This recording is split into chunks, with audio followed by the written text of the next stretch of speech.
चिपक दीवार से वही चिपक गया तू अपन भतार से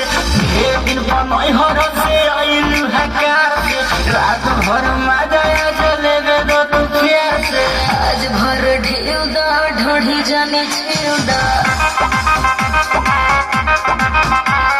थकल बा मिजाज जानी हो वाला फेउ दा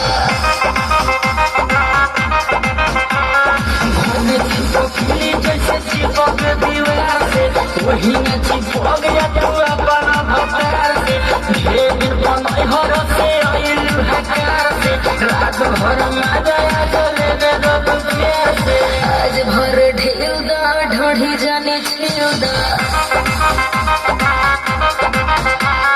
थकल बा मिजाज जानी हो वाला फेउ दा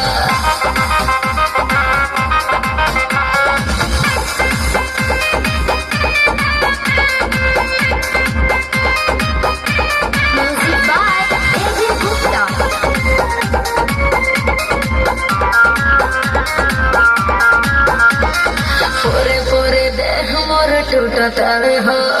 मान जबल दम घुटतावे हो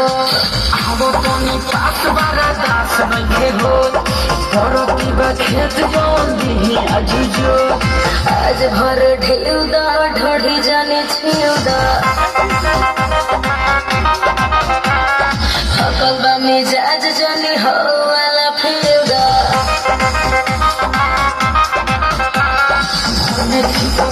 जैसे चिपक दीवार से वही चिपक गया तू अपन भतार से ढेर दिन बनई हर से आइलू हकार से रात भर मजा जलेबे दो तू प्यार से आज भर ढेउ दा ढोढ़ी जाने छेउ दा